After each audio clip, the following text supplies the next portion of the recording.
Mutual ഫണ്ടുകളിൽ SIPയോ അല്ലെങ്കിൽ ലംസമോ അല്ലെങ്കിൽ രണ്ട് രീതിയിലുള്ള ഇൻവെസ്റ്റ്മെന്റ് നമ്മൾ ചെയ്യുന്ന ആളായിരിക്കും. നമ്മളെ സംബന്ധിച്ചിടത്തോളം ഏറ്റവും കൂടുതൽ റിട്ടേൺ തരണം എന്നുള്ളതാണ് അൾട്ടിമേറ്റ് എയിം എന്ന് പറയുന്നത്.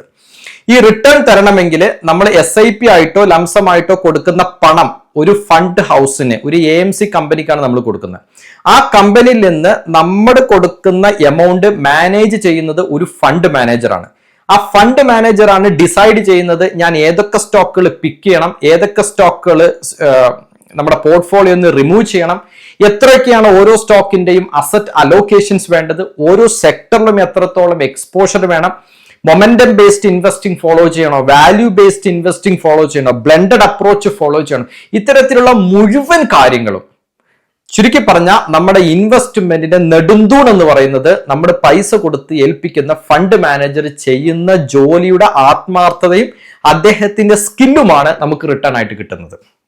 സോ നമ്മൾ എമൗണ്ട് കൊടുക്കുന്നത് അല്ലെങ്കിൽ നമ്മൾ SIP ആയിട്ട് ചെയ്യുന്ന പണം ഈ ഫണ്ട് മാനേജർ ആണ് കംപ്ലീറ്റ് ആയിട്ട് നിയന്ത്രിക്കുന്നത്. സോ ഫണ്ട് മാനേജർ എക്സലന്റ് ആയിരുന്ന ഡെഫിനറ്റ് ആയിട്ടും നമ്മുടെ മ്യൂച്വൽ ഫണ്ടിന്റെ പെർഫോമൻസും എക്സലന്റ് ആയിരിക്കും.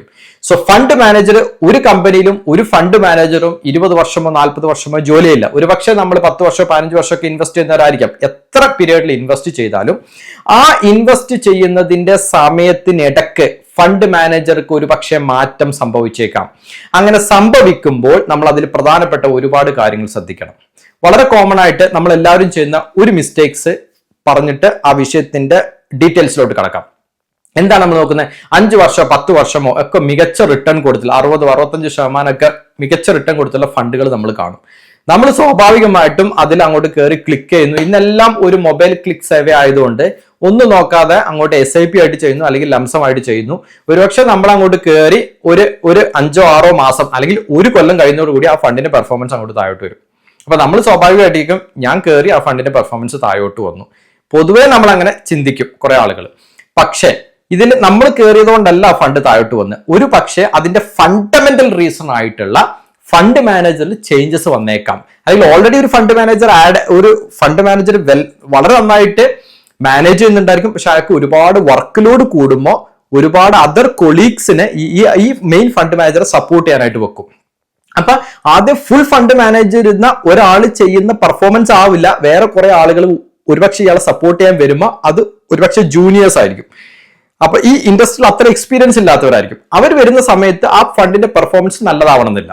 ഇനി ഇതിന്റെ സെക്കൻഡ് കേസ് എന്ന് പറയുന്നത്, ഒരു പക്ഷെ 10-15 വർഷം ഫണ്ട് മാനേജ് ചെയ്തിരുന്ന ഒരു ഫണ്ട് മാനേജർ കംപ്ലീറ്റ് ആയിട്ട് മാറിയത് പുതിയൊരു ടീം വരും.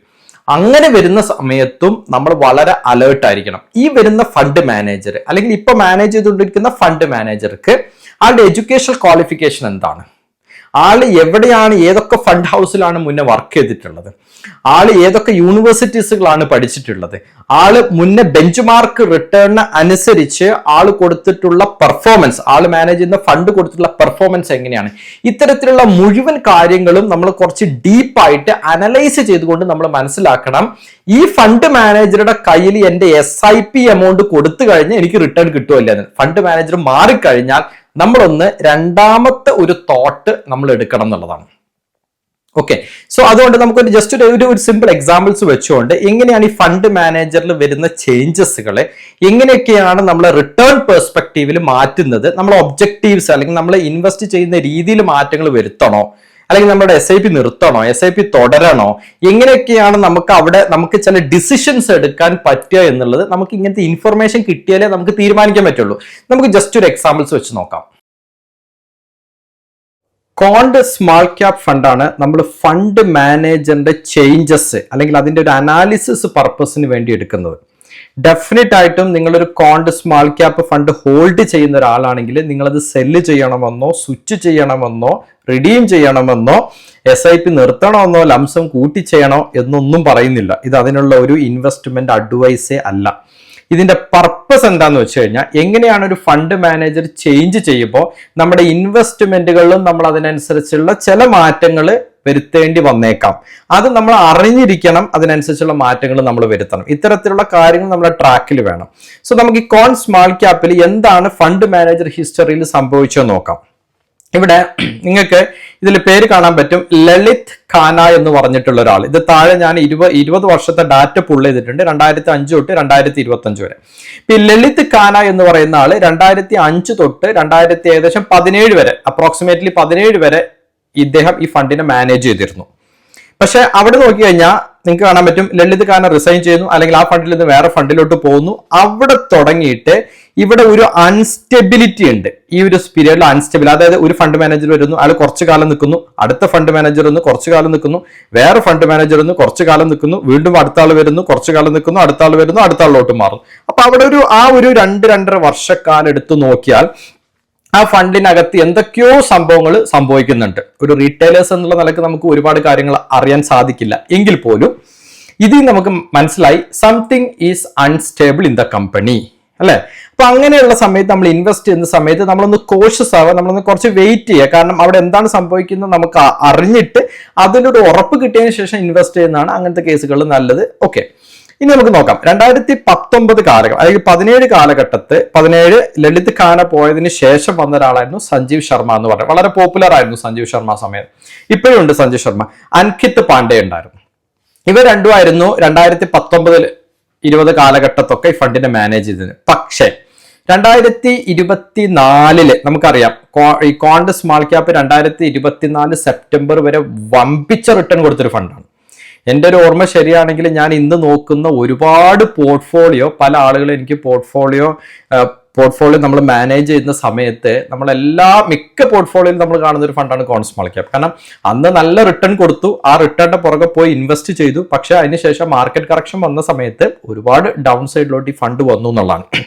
ഈ ഫണ്ട് ഒരുപക്ഷെ നിങ്ങളുടെ മ്യൂച്വൽ ഫണ്ട് പോർട്ട്ഫോളിയോയിൽ ഒരുപാട് ഫണ്ടുകൾ ഉണ്ടാവും, അല്ലെ?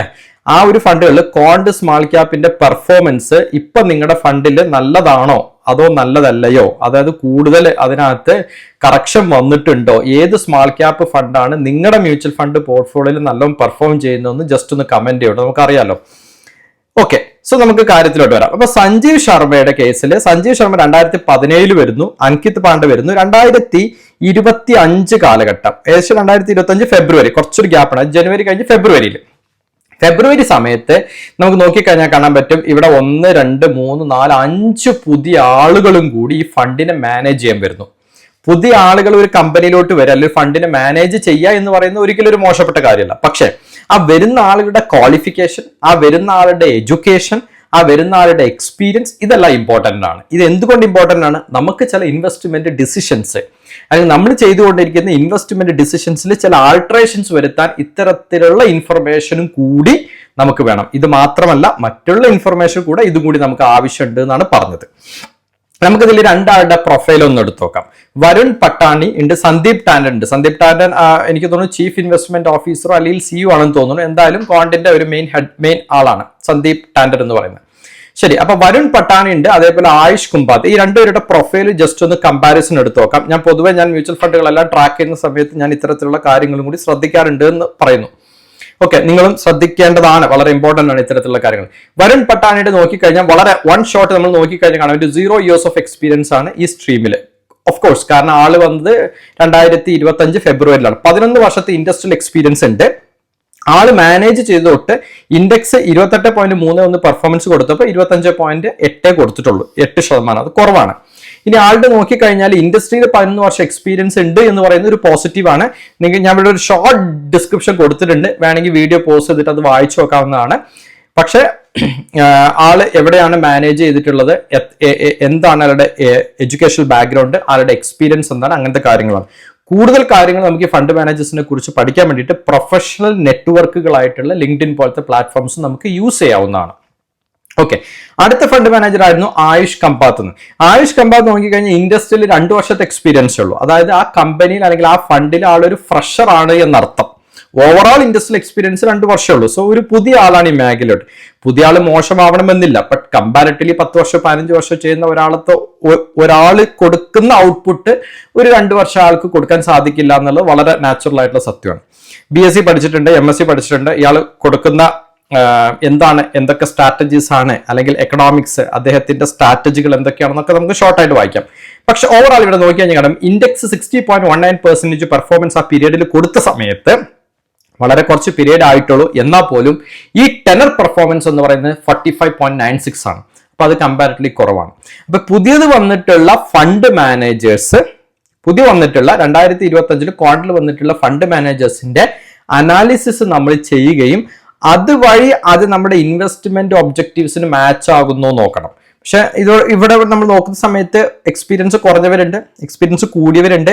ഇവരുടെ പ്രീവിയസ് ഏതൊക്കെ ഫണ്ട് ഹൗസുകൾ അല്ലെങ്കിൽ ഫണ്ടുകൾ മാനേജ് ചെയ്തിരുന്നു, അവിടുത്തെ ഒരു ട്രാക്ക് റെക്കോർഡ് എങ്ങനെയാണ്, ഇതൊക്കെ നമ്മളൊന്ന് അനലൈസ് ചെയ്യണം.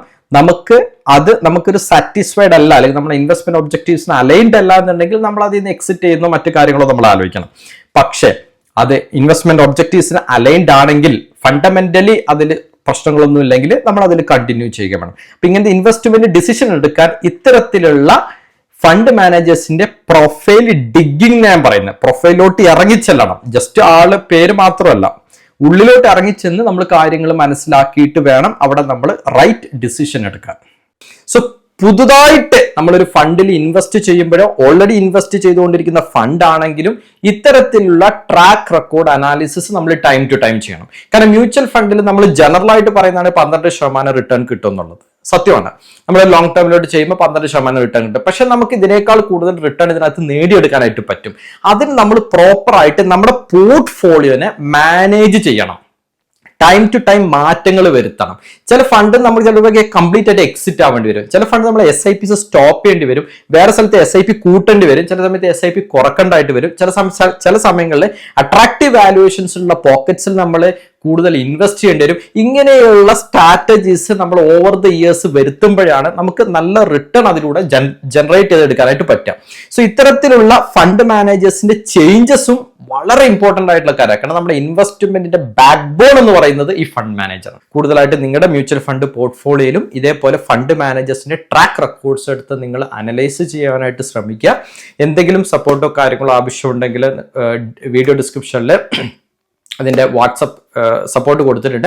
അതേപോലെ തന്നെ മ്യൂച്വൽ ഫണ്ടിൽ ഇൻവെസ്റ്റ് ചെയ്യാനുള്ള ഡിമാറ്റ് അക്കൗണ്ട് ഓപ്പൺ ചെയ്യാൻ ആവശ്യമുള്ള എല്ലാ ലിങ്കുകളും കൊടുത്തിട്ടുണ്ട്. താല്പര്യമുള്ളവർക്ക് ചെക്ക് ചെയ്ത് നോക്കാവുന്നതാണ്. അതുപോലെ തന്നെ നമ്മുടെ ടെലഗ്രാം ചാനലുണ്ട്, അതും വീഡിയോ ഡിസ്ക്രിപ്ഷനിൽ കൊടുത്തിട്ടുണ്ട്. മാർക്കറ്റ്സിൽ വരുന്ന അപ് ടു ഡേറ്റ് ഇൻഫർമേഷൻസ് കാര്യങ്ങളെല്ലാം തന്നെ മാർക്കറ്റ്സിൽ ഉണ്ടാകുന്ന ടൈം ടു ടൈം, അത് റിയൽ ടൈമിലായിരിക്കും അതിൽ ഡാറ്റ പോസ്റ്റ് ചെയ്യുന്നത്. താല്പര്യമുള്ളവർക്ക് അതിൽ കയറിയിട്ട് ജോയിൻ ചെയ്യാവുന്നതാണ്. നിങ്ങൾക്ക് കൂടുതൽ പഠിക്കാനും നിങ്ങൾക്ക് പുതിയ പുതിയ ഇൻഫർമേഷൻ, അത് ഗ്ലോബലി നടക്കുന്ന ന്യൂസുകളാണെങ്കിലും എങ്ങനെ മാർക്കറ്റിനെ എഫക്റ്റ് ചെയ്യും, ഇത്തരത്തിലുള്ള ഒരുപാട് കാര്യങ്ങൾ അതിനകത്ത് പൊതുവെ ഷെയർ ചെയ്യാറുണ്ട്. നമുക്ക് മറ്റൊരു വീഡിയോയിൽ മറ്റൊരു ടോപ്പിക്കുമായിട്ട് കാണാം. അതുവരെയ്ക്കും എല്ലാവർക്കും ഗുഡ് ബൈ.